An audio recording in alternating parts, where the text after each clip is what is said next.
Pour cette vidéo, nous avons repris l'exemple de la fiche de frais fictive, sauf que celle-ci va concerner l'année 2020. En colonne C, nous devrions n'avoir que des libellés de la colonne H.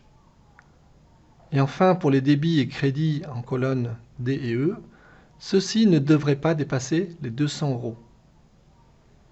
Mais il semblerait que des erreurs subsistent. Par exemple, dans les remboursements en E6 et E7, nous constatons des anomalies. Un moyen très simple de détecter les erreurs consiste à utiliser de nouveau la validation de données. Pour cela, nous allons réappliquer de nouveau les règles sur les colonnes concernées. En colonne A, je sélectionne ma colonne. Je vais dans Outils, Outils de données, Validation de données. Je choisis donc une entrée en date du 1er janvier 2020 au 31 décembre 2020.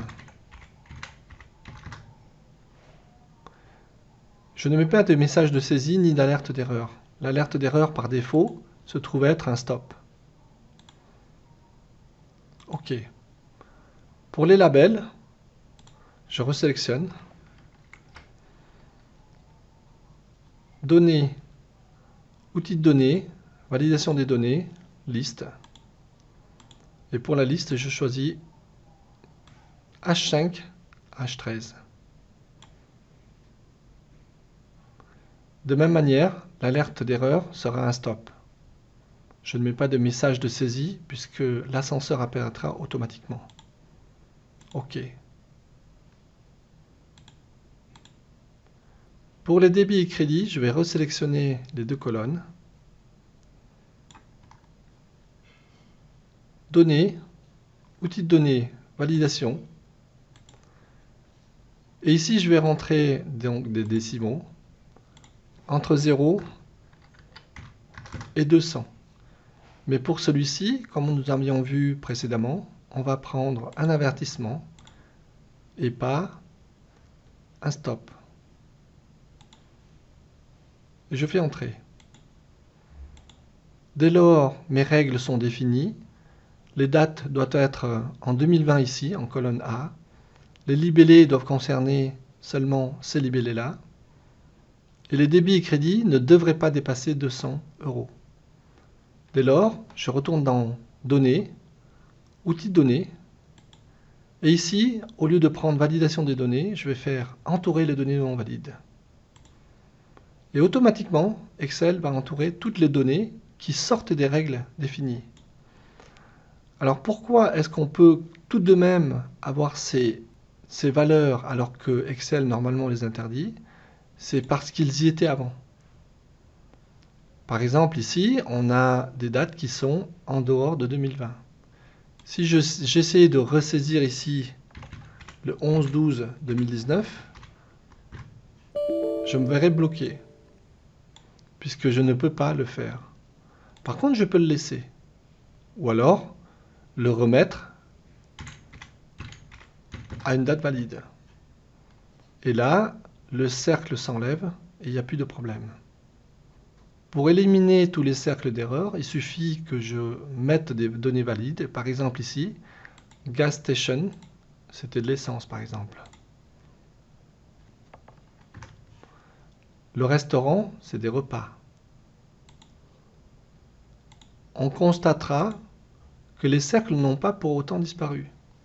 Il faut qu'on les refasse une fois, entourer les cercles non valides, pour qu'ils disparaissent. On peut très bien les enlever de nouveau, effacer les cercles. C'est pas pour ça qu'on pourra rentrer des valeurs erronées, mais ils n'afficheront plus. Réentourer les valeurs non valides. Juste avant d'attaquer le dernier chapitre, merci de liker la vidéo, abonnez-vous à la chaîne et cliquez sur la petite cloche pour ne rien rater. Et surtout, je vous invite à mettre un petit commentaire pour savoir si vous avez apprécié ou pas. Et n'hésitez surtout pas à partager la vidéo car c'est hyper important pour le référencement sur les réseaux sociaux. Sans plus tarder, continuons. Ici, un remboursement de 210, on dit, ah bah oui, on avait 210, normalement, c'était pas plus de 200. Si on essaye de remettre 210, c'était un avertissement.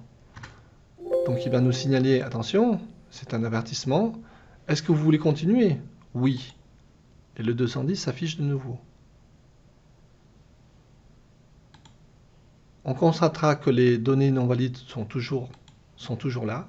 C'est-à-dire que le 210 reste une valeur erronée. Mais on peut le remettre.